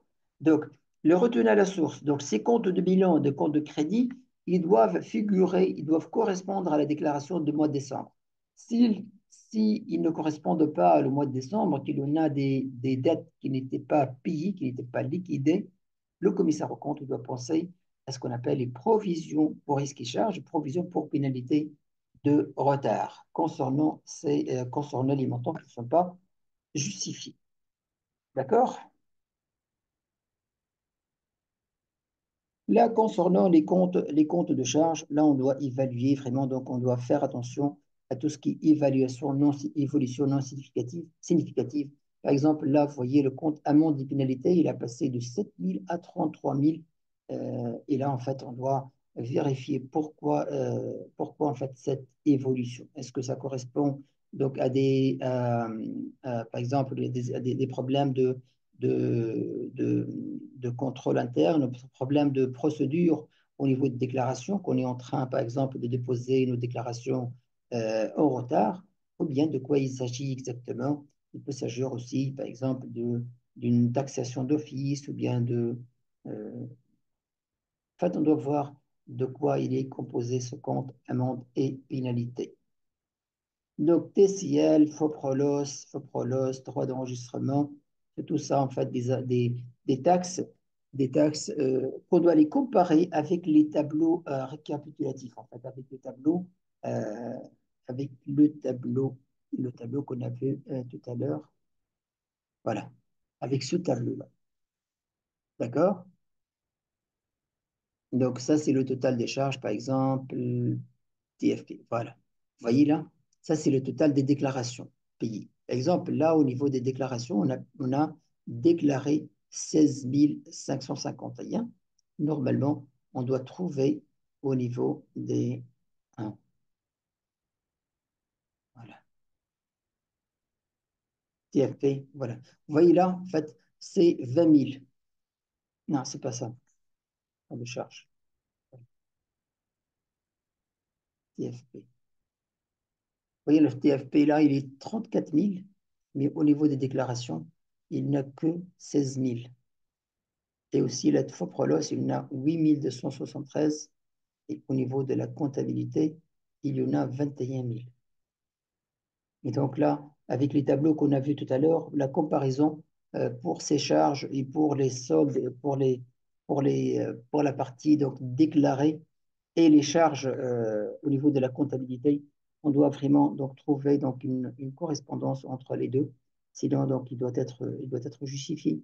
Si là, par exemple, ta TFP comptabilité est 34 000 et au niveau des déclarations, je trouve que 16 000, comme s'il y en a une sous-déclaration, comme s'il y en a un montant qui n'a pas été déclaré. D'accord? Sauf justification. Donc, sauf si l'entreprise arrive à justifier donc, les montants-là. Mais en fait, même si elle va justifier, en fait, elle ne pourra pas justifier parce que là, c'est la comptabilité. On ne peut pas dire, par exemple, qu'il s'agit des stagiaires ou bien ainsi de suite. S'il s'agit des stagiaires, on n'aurait dû pas les comptabiliser. Et donc, on doit déterminer vraiment donc, pourquoi ces écarts entre la comptabilité et les déclarations. D'accord? Donc là, en fait, les tests de retenue à la source et déclaration d'employeur. Par la suite, il y en a ce test-là de chiffre d'affaires, de TVA et de chiffre d'affaires. Donc, on va tester, ça, c'est le chiffre d'affaires assujetti. Et là, en fait, les déclarations. Là, c'est le chiffre d'affaires assujetti avec les différents taux. Si on a, par exemple, on a ces taux-là. Et là, c'est le chiffre d'affaires TTC. Et on va le comparer donc avec mois par mois, donc avec tout ce qui a été payé et déclaré. D'accord? En fait, vous allez utiliser ces tableaux-là pour vous faciliter le travail. Ça, c'est les autres taxes sur le chiffre d'affaires, telles que le TCL. Euh, voilà, donc vous allez trouver base, donc commissaire aux comptes, base. Et là, le TCL déclaré. D'accord? Moi, je vous conseille vivement en fait d'utiliser les tableaux qu'on a vus tout à l'heure. Donc, en fait, ils sont plus pratiques parce qu'on va juste remplir les déclarations mensuelles et on aura par la suite en fait les informations. On a juste à ajouter les valeurs comptables. Donc, tout ce qui est comptabilité pour s'assurer vraiment donc, que ça a été correct. Mhm. les contrôles qu'on doit réaliser au niveau de ces comptes-là. Donc, le solde de chaque Le solde de chaque compte État impôt taxe doit correspondre à la dernière déclaration fiscale de l'exercice réglée depuis l'exercice suivant. Ça, comme je vous ai dit, quand je vois retenue à source, TFP, FOPROLOS, en fait, les comptes créditeurs. Normalement, ce compte, il doit correspondre à la déclaration du mois de décembre. C'est-à-dire le solde qui existe encore, ça doit correspondre à la déclaration du mois de décembre. S'il ne correspond pas à la déclaration de décembre, donc on doit justifier et on doit, si nécessaire, comme je vous ai dit, constater des provisions pour risque et charges, c'est-à-dire provisions pour pénalité de retard pour les montants qui n'ont pas été reversés ou bien taxes qui n'ont été minorisées. Si les taxes dues Si les taxes n'ont pas été payées dans le délai imparti, il convient de rattacher les pénalités encourues à l'exercice. Donc là, comme je vous ai dit, si vous allez trouver, par exemple, au niveau de l'impôt, de la retenue à la source, donc la déclaration de mois de décembre, par exemple, 160 000, alors qu'au niveau de la comptabilité, c'est 190 000, et là, en fait, on doit constater une provision pour pénalité de retard sur le montant qui n'a pas été reversé, qui sont les 30 000, la différence. D'accord? Donc, exemple, 3112N, la société ABC n'a pas payé de l'impôt au titre du mois de mai N, qui devait être payé le 28 juin N, soit un montant dû au principal de 20 000. Les pénalités de retard s'élèvent à 1750. Donc, intérêt des autres dettes, ça c'est la comptabilité. Donc, au niveau de la comptabilité, on doit passer cette écriture. Donc, là, concernant les taxes et versements assimilés, la TFP, donc le compte 6611 et FOPROLOS 6612, procéder à la vérification globale suivante. Ça, en fait, ce sont des taxes qui sont basées sur le salaire brut.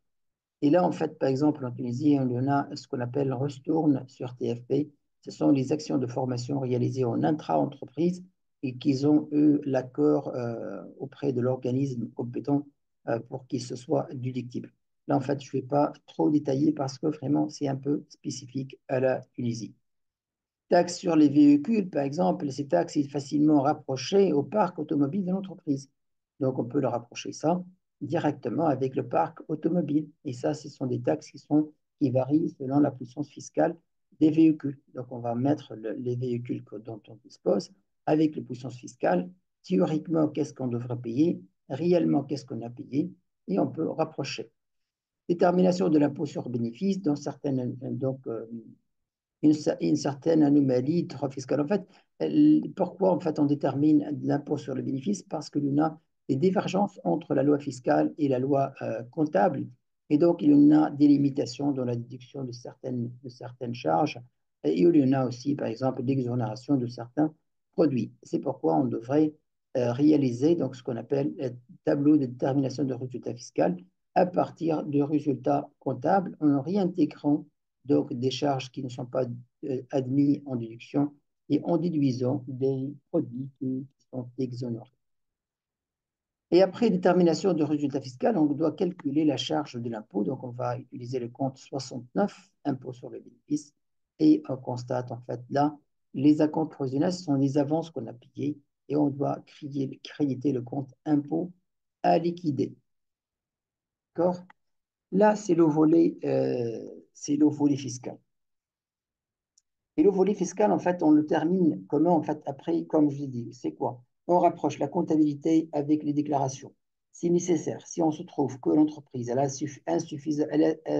a déclaré d'une façon insuffisante certaines taxes, donc on doit proposer des écritures de rajustement et des déclarations rectificatives. Par la suite. Donc, à la fin, une fois en fait, on a tout audité concernant donc concernant ce volet fiscal, on va passer à la partie détermination du résultat fiscal. Comme je vous dis, il y en a des divergences entre la loi comptable et la loi fiscale. Il y en a des limitations au niveau des charges qui sont admises en déduction pour déterminer le résultat fiscal. C'est pourquoi on doit utiliser un tableau qu'on appelle tableau de détermination de résultat fiscal. C'est-à-dire à partir de résultats comptables, on va déterminer le résultat fiscal. Je vais vous donner un petit aperçu sur ça.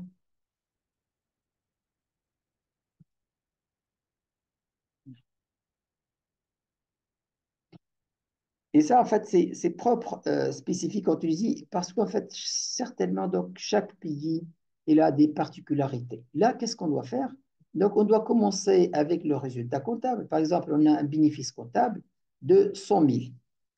Donc, qu'est-ce qu'on doit réintégrer? On doit réintégrer tout ce qui n'est pas admis en déduction, c'est-à-dire tout ce qui est considéré comme étant une charge non déductible, on doit le réintégrer telles que rémunération de l'exploitant individuel ou associé au nom de sociétés assimilées, rémunération des associés gérants majoritaires, les cadeaux et frais de réception excédentaires. Là, en fait, l'administration, elle a fixé des conditions, une limitation, un plafond.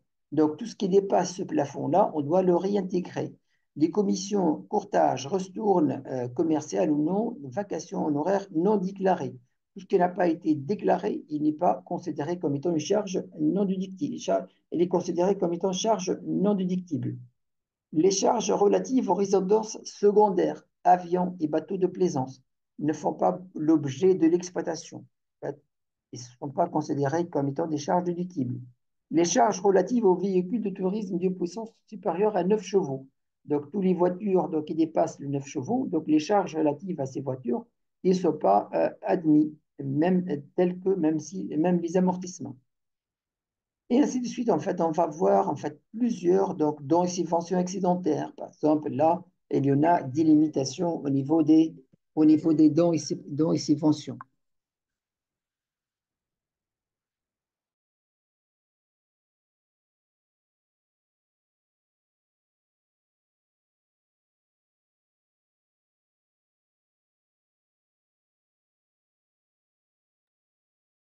Je m'excuse. Donc là, on va trouver toute une liste en fait par exemple là, tout ce qui est amortissement non déductible. Euh, et là, en fait, que je viens de vous le dire, en fait, par exemple, l'amortissement des voitures de tourisme de puissance fiscale qui dépassent, par exemple, les 9 chevaux. Donc, qu'est-ce qu'on aura? Donc, on aura à remplir ce tableau-là. Par exemple, là, il y aura rémunération des exploitants. Par exemple, on a rémunéré pour 20 000. On va la réintégrer et par la suite, on va déduire. Il y en a des produits qui sont exonérés. Par exemple, plus-value de réévaluation, plus-value de fusion, les dividendes, les dépôts. Par exemple, là, on a, par exemple, le 5 000. On va faire de cette façon. Et à la fin, qu'est-ce qu'on va faire? On va déterminer ce qu'on appelle le résultat fiscal. Non, là, il n'est pas. Donc, ça, ça doit cumuler. C'est bon.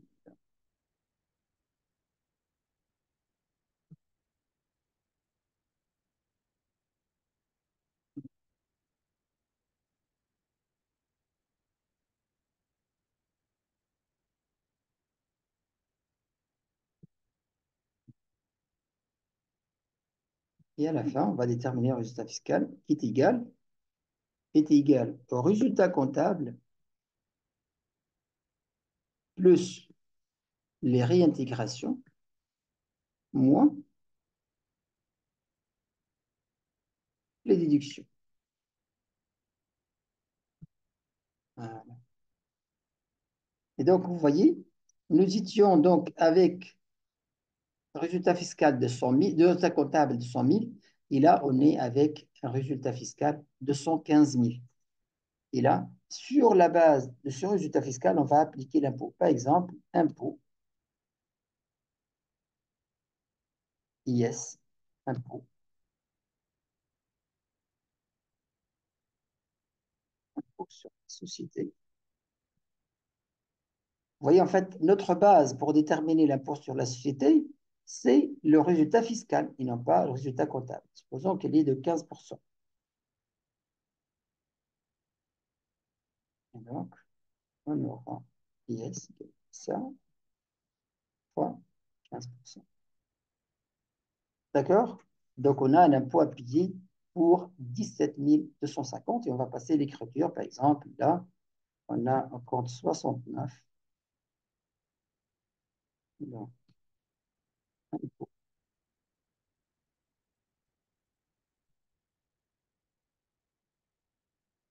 Impôt sur les sociétés.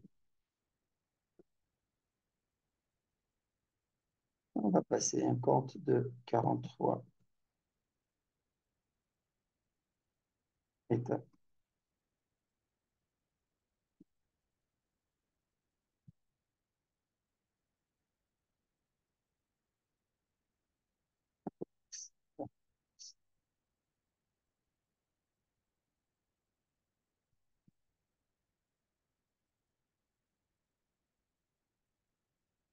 Pour le montant de 17 000.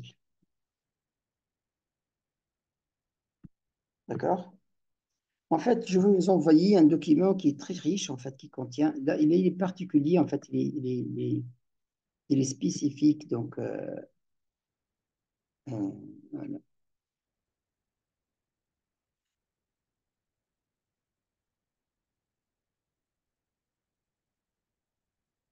Donc, qui est spécifique donc, à la Tunisie, mais certainement, vous allez trouver des choses communes donc, avec vos pays. Voilà. Le guide de termination guide d'établissement de tableau de termination de résultats fiscaux. Donc, vous allez trouver voilà, une présentation, les ajustements à caractère permanent, les réintégrations. Donc, c'est un document très riche. Donc, vraiment donc, il est constitué par je pense qu'il est, il y en a,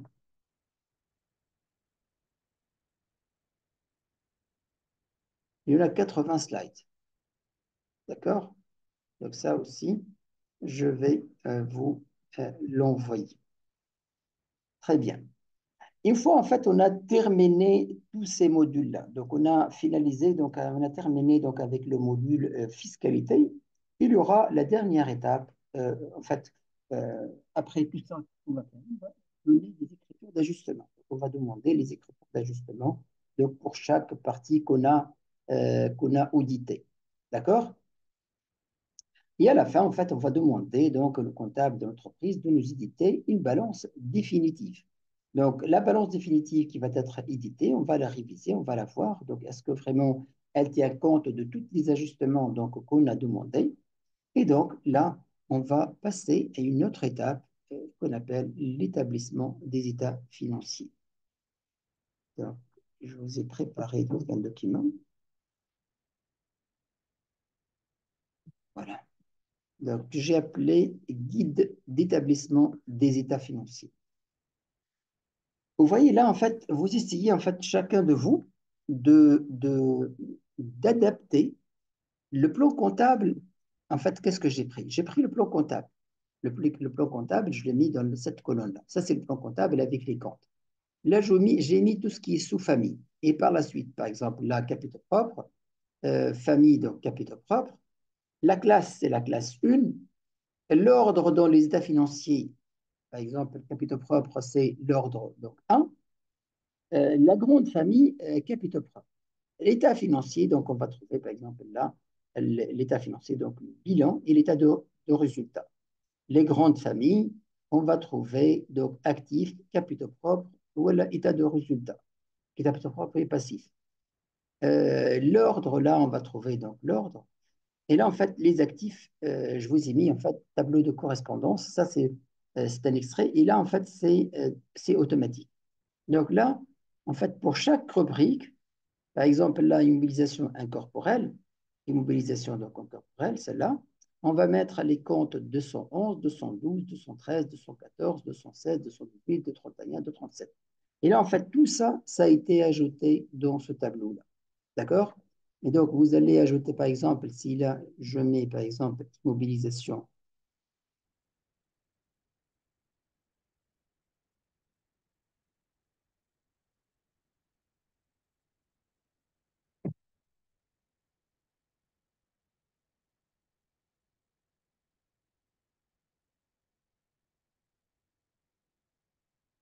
Donc, incorporelle.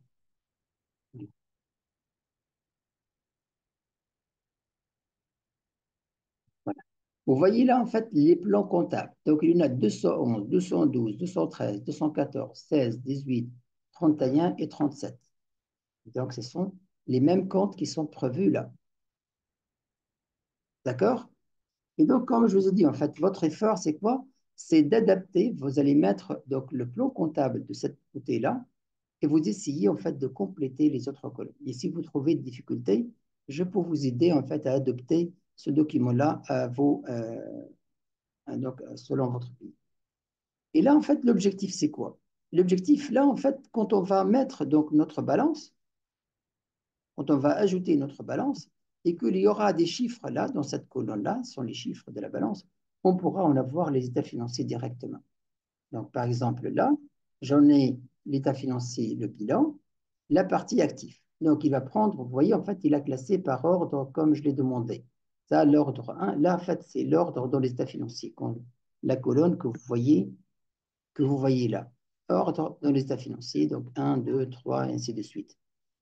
Donc, vous allez trouver immobilisation corporelle, amortissement immobilisation corporelle, immobilisation incorporelle, immobilisation corporelle, amortissement, immobilisation financière, et ainsi de suite. Ainsi de suite. Là, au niveau de bilan, les capitaux propres, capital, capital social, réserve, là, au niveau de l'état de résultat.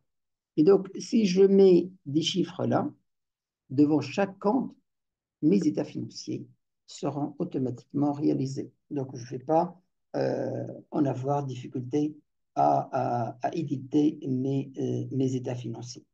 Et donc là, l'auditeur, donc, qu'est-ce qu'il va veiller? Il va veiller au respect de cette classification, c'est-à-dire cette classification au niveau de cette présentation, c'est-à-dire donc l'immobilisation corporelle doit contenir ces comptes-là. L'amortissement, ça doit contenir ces comptes-là, et ainsi de suite. En fait, il doit respecter, il doit veiller à ce que cette affectation, elle a été respectée, donc que ce soit pour les actifs, pour les passifs, pour l'état des résultats. D'accord? Voilà, très bien. Très bien. Donc, on a tout, on a Monsieur terminé Tariq, pratiquement. Oui, allez-y, je vous entends. oui, Monsieur Tariq, je souhaiterais savoir, par rapport aux états financiers que vous avez, le tableau que vous avez Oui, monté, oui, est-ce que c'est possible de transférer le plan comptable Cisco ADA oui, bien dessus? sûr, bien sûr. Envoyez-moi le plan comptable, donc votre plan comptable. Je vais l'adopter et je vais renvoyer une autre version donc spécifique donc à vos pays. D'accord? D'accord, d'accord, Monsieur Tariq. D'accord, Merci, très monsieur. bien. Pas de quoi, pas de quoi. Très bien. Donc là, en fait, on a pratiquement donc terminé donc le volet audit. Ça va nous rester peut-être donc peut-être une demi-séance. Là, on va parler un peu des rapports d'audit et les types de rapports d'audit et les types d'émissions et ainsi de suite. En fait, ce sera une séance légère. Donc, ce ne sera pas le vendredi prochain. Je vais voir exactement ce sera à quelle date on pourra la mettre. Entre-temps, si vous avez des questions donc, sur n'importe des séances précédentes, préparez-la en fait pour la séance prochaine. Comme ça, on fera donc une petite révision de ce qu'on a vu au niveau donc, de ce module, de cette formation des comptes d'audit financier. D'accord? Est-ce que vous avez des questions sur cette séance-là d'aujourd'hui? Je suis sûr que je viendrai avec des questions sur les provisions. Oui? Donc, je vais d'abord prendre connaissance, Monsieur Tariq, et je pourrai revenir avec des questions plus tard. D'accord, ok, très bien. Et d'ailleurs, les provisions, c'est pourquoi en fait j'ai beaucoup détaillé. Et si vous voyez, en fait, j'ai mis beaucoup de temps pour la partie donc contrôle des procédures, euh, parce que vraiment c'est un volet très très très important. Et là, en fait, c'est un volet qui est un peu délicat, surtout au niveau de l'estimation, parce que l'estimation vraiment, elle pourra être très subjective. Euh, très subjectif, voilà, plutôt, voilà, très subjectif. Et là, en fait, on doit veiller donc au respect des étapes qu'on a parlé, de la reconnaissance, de l'évaluation, de la révision et de la comptabilisation de ces provisions. C'est un volet très, très, très important. Vraiment, donc, on essaye de collecter le maximum d'informations pour en avoir vraiment une évaluation fiable. Euh, et ça, comme je vous dis, une des conditions fondamentales pour la constatation de n'importe quoi, n'importe quel élément au niveau de la comptabilité. L'évaluation fiable, c'est un élément très important. Et donc, si on n'a pas une évaluation fiable, on ne pourra pas constater ces provisions-là dans dans notre comptabilité. D'accord? Donc, préparez vos questions et la prochaine fois, donc, ça sera une séance donc, de révision. Là, et on va parler, comme je vous ai dit, des types d'émissions, de commissariat aux comptes, d'émissions spéciales et ainsi de suite. Et on parlera des types de rapports que le commissaire aux comptes il pourra communiquer, il pourra donner. D'accord? Donc, si vous n'avez pas de questions, je vous souhaite donc bonne soirée et à la prochaine séance. En fait, je vais vous informer quand est-ce qu'elle sera, donc la prochaine séance, parce qu'en fait, j'aurai donc la formation c'est la formation Power BI, donc il va commencer, donc il va débuter donc ce lundi. C'est une formation accélérée que je vais faire sur 2 jours par semaine. Ce sera les lundis et les vendredis de 20h30 à 22h30. Moi, personnellement, je vous conseille vivement donc, à suivre ce type de formation parce que vraiment, moi, personnellement, ça m'a changé de vie. Donc, à la perception des chiffres, à l'analyse des chiffres, le Power BI, c'est un outil très puissant, très fort, donc qui est vraiment euh, c'est un atout très important d'avoir, de maîtriser l'outil BI. Et ça sera vraiment, donc, pour l'avenir, ce sera un outil indispensable.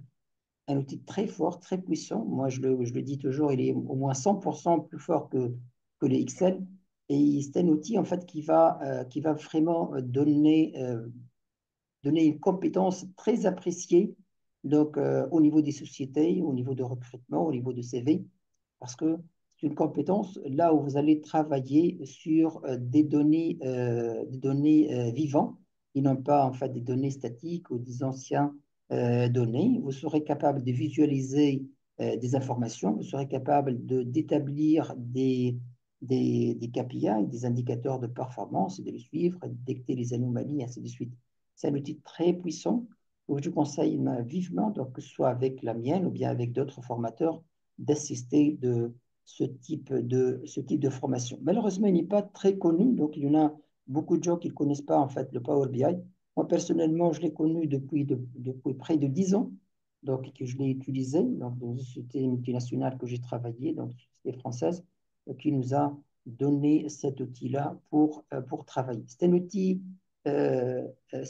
en fait là où les limites d'Excel ils étaient évitées parce que en fait c'est un outil capable de travailler sur les différentes bases de données, quelle que soit la taille de la base. Parce que vous connaissez qu'Excel, en fait, certains nombres de lignes, il va bugger en fait, il n'est pas destiné donc à gérer des bases de données importantes. Et donc, c'est un outil vraiment très important. Là, en fait, il est très fort avec aussi l'outil de Power Query, donc qui est associé avec ce logiciel, avec cet outil-là. C'est un outil de nettoyage de bases de données. Là, on va apprendre donc, comment nettoyer donc, des bases de données pour qu'elles soient exploitables. Et par la suite, donc, on verra donc les autres outils de visualisation, donc comment visualiser. Et donc, ce sont des outils vraiment magnifiques, même au niveau de présentation. L'utilité et l'objectif, c'est pas de faire des présentations magnifiques, mais plutôt des présentations qu'on pourra utiliser dans nos décisions. Voilà. Donc, je vous souhaite vraiment donc bonne soirée. Donc, j'espère vous voir donc prochainement. Donc, je vais vous communiquer la date de cette séance donc supplémentaire qu'on va réaliser. Demain, je vais vous envoyer l'enregistrement. Et donc, comme d'habitude, si vous avez des soucis, si vous avez des questions donc à poser, n'hésitez pas à me l'envoyer et moi, je prendrai la peine de vous répondre donc à toutes vos questions. Monsieur Très bien. Tarek, Oui. moi, c'est juste un rappel parce que dernièrement, vous aviez l'initiative de créer un groupe WhatsApp des étudiants. Oui. Apparemment, jusque-là, ce n'est pas encore fait. Ça, c'est la première préoccupation. La deuxième, c'est que, Le groupe, je demande, on a chargé qui en fait? Je pense qu'on a chargé quelqu'un pour le réaliser, non? jusque-là, c'est pas encore fait. Peut-être que je ne suis J'ai pas. créé le groupe. Ah, voilà, Bella, elle a créé le groupe. J'ai créé le groupe. Il y a des gens qui n'étaient pas à la séance dernière Ah, d'accord, voilà. en comptabilité. Voilà. Donc, si Donc, vous pouvez, Bon, envoyez vos numéros voilà. et je Donc, on va, vais vous insérer. Vos numéros voilà. il WhatsApp, n'y a pas, je vous insère. il n'y a pas de problème. Aussi, M. Tarek, une Oui. fois être en possession du Cisco ADA, vous pourriez aussi m'envoyer l'adaptation de la balance parce que D'accord, chez nous d'accord. aussi, nous utilisons les Cisco ADA. En fait, je préfère une autre façon. En fait, je vais vous Oui, envoyer ce fichier-là demain. Vous allez essayer, ok. en fait, d'adopter ça. Et par la suite, moi, Mhm. je vais vous assister donc, pour compléter et affiner le document. Et par la suite, on va le partager. D'accord? Ah, ok. Ça va. D'accord, ça marche. Très bien. En tout cas, Et mon cher frère qui est en train d'intervenir là, de poser ses préoccupations, il est important, on va échanger dans le groupe tout à l'heure. Voilà, Parce exactement. que moi-même, Exactement. D'accord. ça va, je vous laisse.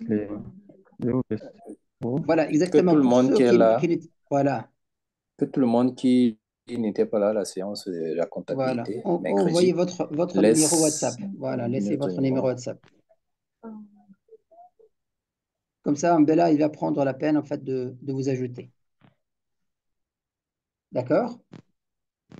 c'est bon. Très bien. Est-ce que vous avez d'autres questions? Non. Excellent. Donc, je vous souhaite vraiment donc, bonne soirée et à la prochaine fois, Inch'Allah. Au revoir. Je vais voir. Je venais de l'envoyer même. Très bien.